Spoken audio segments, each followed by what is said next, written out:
datang di I'm Podcast. Ngobrol yuk dengan gue Dina Sonia dan gue Tiara Melineza. Nah, di sini kita akan membahas seputar hal-hal yang relate banget dengan kehidupan kita sehari-hari ini, Tiara. Karena ini berkaitan dengan lingkungan hidup dan bumi kita. Dimana di podcast kali ini kita akan memberikan suara kita untuk bumi kita tercinta. Iya, betul. #Voice for the Earth. Bener banget. Bahasa kerennya Voice for the Earth nih, guys. Kalau tau gak sih, Tir, permasalahan apa yang gak pernah terselesaikan dari dulu? Dari dulu? Iya, dari dulu. Masalah dari dulu? Permasalahan rumah tangga gak sih?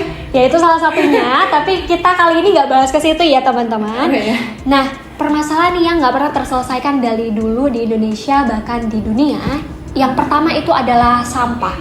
Iya. Kita tahu sendiri ya, banyak banget yang ditimbulkan akibat sampah. Entah itu banjir, penyakit, polusi juga. Nah, kenapa hal ini terjadi, Tir? Karena sampah-sampah yang kita buang setiap harinya tuh nggak mati, Tir. Dia nggak musnah gitu ya? Nggak musnah, tapi cuman pindah tempat doang. Kayak kita buang dari rumah, nanti diangkut, cuman mendep di TPA, guys. Nggak musnah gitu. Dan for your information, kalau Indonesia itu menjadi salah satu negara penyumbang sampah plastik terbanyak. Sampah plastik ya? Terbanyak. Ya, banget, benar. Agak kompleks ya ternyata permasalahan sampah aja ini. Tapi nggak bisa dibilang aja ya, karena aku langsung keinget ya dari omongan Wak Din tadi, Wak Dina. Jadi kan masalah sampah itu salah satunya adalah polusi ya, teman-teman tadi disebutin polusi. Terus aku langsung keinget limbah dari polusi itu, yaitu limbah industri. Jadi limbah industri ini kan banyak dari pabrik-pabrik ya. Pabrik-pabrik menghasilkan polusi yang tentunya skalanya besar-besar ya, teman-teman. Nyampe jalanan itu kelihatannya berkabut karena polusi. Kemudian orang itu menghirup udara itu udah nggak seger gitu kan. Terus aku juga pernah nih ngeliat di internet, kayak ngelihat foto ikan-ikan yang banyak yang mati, terus itu banyak hewan-hewan laut yang kayak ngambang gitu, Wak. Karena terkena limbah cairan yang beracun dari pabrik-pabrik itu sendiri kan. Limbah cair ya? Iya, limbah cair. Nah, Tir, ada juga nih, aku juga punya suatu yang relate. Itu yang sering kita gunakan nih sebagai kaum wanita. Oh, apa tuh? Kosmetik, Tir. Kosmetik, make up. Karena dari bahan plastik. Ya, bahan plastik. Iya. Nah, for your information nih, Tir, dan juga teman-teman semuanya, kalau limbah kosmetik itu merupakan salah satu limbah, bahkan 50% penyumbang limbah plastik terbanyak di Indonesia di sektor perindustrian. Ya, dan juga menurut BPOM itu ada sekitar kurang lebih 1.000 pabrik kosmetik atau perusahaan kosmetik yang juga berdiri di Indonesia. Jadi makin banyak nih perusahaan yang berdiri, tentunya makin banyak juga dong sampah yang disumbangkan seperti itu. Ternyata angkanya sampai 1.000 ya? Sampai 1.000 perusahaan gitu. Wow. Ya, itu kan tadi berkaitan juga ya dengan pola lifestyle-nya Gen Z, karena harus menggunakan kosmetik dan juga mendapatkan racun-racun mungkin dari temennya, jadi impulsif juga. Dan ini juga dijadikan trend fashion tuh, Tir. Bisa juga dijadikan trend fashion yang disebut dengan fast fashion. Oh, fast fashion. Oh iya, aku udah pernah denger sih, Wak, soal trend fast fashion ini. Jadi ya aku nyaut nih ya. Jadi untuk fast fashion ini sendiri yang aku tahu ya, teman-teman. Jadi dia itu menekankan pada pakaian murah yang mengikuti tren-tren mewah gitu.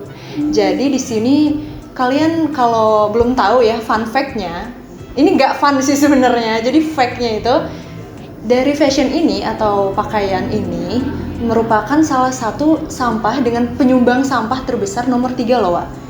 Nomor 3 di dunia setelah otomotif dan juga teknologi. Wow. Jadi banyak banget ya, ibaratnya setahun itu bisa menghasilkan 100 miliar sampah dari pakaian. Padahal kalau misalkan kita berbicara tentang sampah pakaian ya, banyak banget orang, dan juga ini tentu relate sama kita, karena kadang itu tuh cuma dipakai sekali 2 kali atau bahkan nggak dipakai sama sekali. Bahkan penelitian yang pernah aku baca juga, Wak, katanya hanya 50% loh pakaian yang kita pakai. Jadi di dalam lemari kalian, ya mungkin kalian bisa ngecek sendiri abis ini, kalau kalian perhatiin yang kalian pakai itu hanya 50%-nya yang dipakai berulang-ulang, yang dipakai itu aja, sisanya nggak pernah kalian pakai, cuman jadi pajangan doang.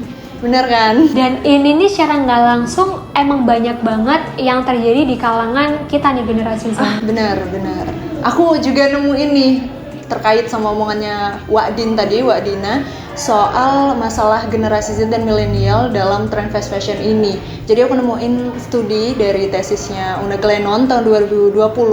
Dia ini menemukan fakta bahwa memang brand fast fashion itu menargetkan umur-umur 18-24 tahun. Jadi milenial dan Gen Z yang ditargetkan untuk menjadi konsumennya fast fashion nih, Wak. Benar banget, karena emang umur-umur segitu nih sih yang banyak FOMO-nya tuh ya. Iya bener, banyak FOMO-nya, dan kita juga relate ya soal itu ya. Banyak FOMO-nya, dan kenapa juga brand-brand fast fashion itu menargetkan anak-anak muda, karena tentu aja mereka masih disubsidiin orang tuanya nih, orang tuanya. Jadi kan fast fashion itu balik lagi tren-tren baju yang murah tapi kelihatannya mewah karena trendy tadi. Jadi yang mereka tentu pengen tampil trendy tapi yang nggak merogoh gocek banyak gitu. Jadi nggak peduli nih sama kualitasnya, yang penting gua trendy. Yang penting lifestyle-nya sama fashionable-nya dapat gitu kan. Sebagai generasi muda dan yang tentu kita bisa menginfluence orang lain, kita bisa kok melakukan dengan langkah terkecil, misal bermula dari diri kita sendiri, kayak mengikuti campaign-campaign di sosial media, dan juga tentunya kayak kita mulai dari diri kita sendiri deh, kayak kebersihan diri kita dan tempat tinggal kita, lingkungan sekitar kita juga. Mungkin pakai hashtag mulai dari kita kali ya. Mulai dari diri sendiri. Dan kalau udah ngomongin campaign ya, Wak, aku sering banget sih ngeliat dari influencer maupun selebgram, kemudian komunitas-komunitas gitu sering membagikan seluruhan di Instagram dan TikTok aku soal campaign Zero Waste Lifestyle. Wah, pernah dengar tuh. Apa tuh Tir, kalau penjabarannya itu gimana? Oh iya, jadi Zero Waste ini sesuai namanya ya, Wak. Zero waste, jadi nol sampah. Jadi nol sampah ini lebih menekankan kita untuk lebih peduli gitu, Wak, terhadap sampah-sampah dari diri kita sendiri. Jadi zero waste lifestyle ini kan lifestyle ya. Jadi memang fokusnya pada gaya hidup pada masing-masing pribadi kan ya, Wak. Personal ya. Betul. Jadi pernah aku baca juga dari Zero Waste International Alliance itu pernah menyebutkan, jadi untuk zero waste ini itu merupakan salah satu gaya hidup yang tentunya memfokuskan pada produksi, kemudian konsumsi, dan bahan-bahan yang kita pakai itu memang menjadi tanggung jawab kita sendiri gitu. Jadi istilahnya kita tuh berusaha untuk bertanggung jawab terhadap diri kita sendiri, sampah kita sendiri gitu.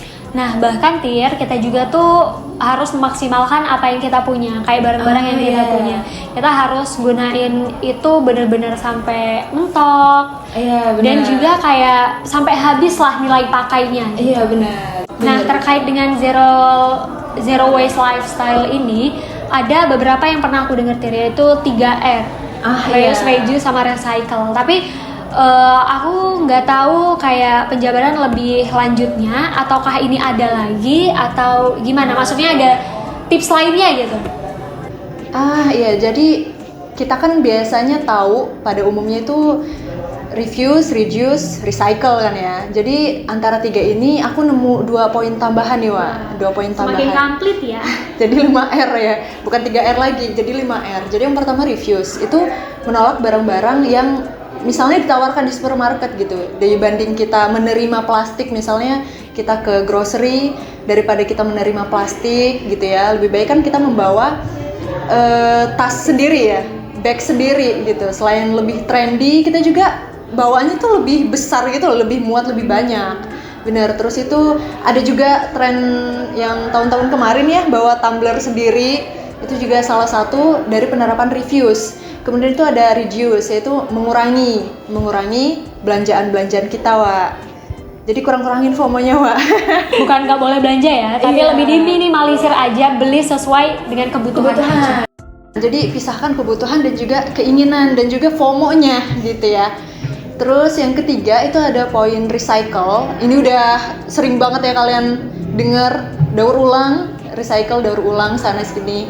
Dan makin kesini makin banyak platform yang menawarkan jasa untuk daur ulang gitu, Wak. Contohnya kayak Rekosistem, kemudian Buangin, banyak banget. Kemudian ada 2 poin tambahan yang aku sebutin tadi, itu ada yang namanya reuse. Reuse itu menggunakan lagi, seperti yang kita udah omongin, gunain sampai mentok. Nah, itu poin reuse. Kemudian yang terakhir tuh ada road nih, Wak. Jadi road itu merupakan poin dimana kita membuat kompos gitu. Jadi kalau dibanding barang-barang yang lain, produk-produk yang lain itu kan jatuhnya bukan produk organik ya. Jadi road ini memang fokusnya untuk organiknya aja. Gitu. Ada nggak sih Tir tips kayak gimana sih langkah kecil yang bisa gua mulai nih dari gua sendiri gitu? Kalau dari lo gimana? Mungkin ada beberapa yang udah gue terapin ya, Pak, tapi ini masih nyoba sih. Ada beberapa itu, yang pertama itu thrifting. Ya gue juga ini thrifting ini. Ini iya thrifting juga. Thrifting. Ini thrifting. Jadi selain seingat gue ya, kemarin tahun-tahun kemarin gitu, itu tuh pernah jadi tren juga. Mungkin sampai sekarang ya tren thrifting itu masih ada, dan kayaknya itu tuh nggak bakal lekang oleh waktu deh. Orang suka thrifting gitu kan, karena produknya biasanya kan ori, tapi harganya jauh lebih murah. Kemudian ada juga sih yang poin yang tadi gue sebutin, yang kita bawa tas ya, bawa tas terus bawa tumbler sendiri, itu juga kadang-kadang baru diterapinnya, baru kadang-kadang karena masih berproses. Tapi menurut gue itu merupakan salah satu langkah yang bisa dibilang mudah lah untuk diikuti. Terus gue juga ada nih tipsnya, itu membeli barang sesuai kebutuhan aja, sesuai prioritas aja. Jadi itu juga bisa meminimalisir kita dalam mengotori lingkungan gitu. Iya benar. Itu balik lagi, kita tuh berusaha maintenance diri ya, tapi dampaknya bisa ke lingkungan ya. Bisa ke lingkungan, kayak hal sekecil dan sesepele itu loh kadang. Itu juga bisa berdampak ke orang lain, bahkan lingkungan juga. Nah, kalau dari manfaat sendiri nih Tir, apa sih menurut lo yang kerasa banget impact-nya di diri lo maupun di lingkungan dengan menerapkan zero waste lifestyle ini? Iya. Gue belum nerapin banget nih. Maksudnya kayak, lo kan udah sedikit menerapkan, apa sih yang lagi belajar. lo rasain? Apa yang lo rasain dan bisa di-share ke kita semua? Oh iya, jadi untuk zero waste ini seperti yang gue omongin ya, terkadang gue bawa bag sendiri atau tumbler sendiri. Nah, dengan bawa bag sendiri itu kan kita berusaha mencari makanan-makanan yang bisa dibilang nggak ada kemasannya gitu ya, Wak. Nggak ada kemasannya. Jadi kebanyakan belinya tentu yang real food gitu, beli yang real food. Jadi secara nggak langsung kita itu sadar gitu akan pola konsumsi kita sendiri. Dan tentunya gue ngerasa banget di dampaknya pada kesehatan. Dan gitu. tentunya kita lebih ini nggak sih, kayak lebih hemat. Iya benar, jauh lebih hemat banget. Dan tentunya langkah-langkah seperti ini tadi, manfaat yang bisa kita rasain dan juga bisa kita share nih, karena tentunya memberikan dampak positif dong bagi kita dan juga masyarakat lingkungan sekitar kita. Bahkan ada pepatah, bukan pepatah sih Tir, kayak aktivis lingkungan gitu yang mengeluarkan quotes tentang zero waste lifestyle ini. Aktivis. Iya. Oh ya ini tadi sempat aku omongin juga sama Wadin. Jadi aktivis lingkungan ini merupakan salah satu bisa dibilang wanita inspiring juga ya. Dan dia mengatakan bahwa we don't need a few people to doing zero waste perfectly, we just need million people to doing it imperfectly. Jadi kita cuman nggak butuh gitu ya, bukannya nggak butuh sih, tapi dibanding beberapa orang yang melakukan zero waste secara perfect gitu, secara sempurna, gimana kalau kita lebih baik mengajak gitu ya jutaan orang untuk melakukannya secara tidak sempurna, yaitu balik lagi dengan melakukan langkah-langkah kecil itu tadi. Mulai dari diri sendiri. Benar. Nah, ternyata udah banyak banget hal-hal yang kita bahas. Kita udah mengeluarkan suara-suara kita untuk bumi kita, yaitu kita udah give our voice for the earth. Benar. Dan semoga melalui podcast ini bisa didengar dan diterima baik oleh masyarakat dan halayak luas, bukan cuma generasi Z ya, tapi juga masyarakat luas, sehingga banyak yang melakukan aksi untuk menjaga bumi kita ini. Oke, semoga bermanfaat teman-teman. And lastly, semoga kita semua menjadi lebih baik, menjadi pribadi yang lebih bijak, lebih kuat, dan juga menjadi lebih bersatu. Terima kasih untuk teman-teman yang udah mendengarkan podcast ini. Semoga selalu sehat dan saling menjaga. Dadah. See you. Kapan-kapan lagi.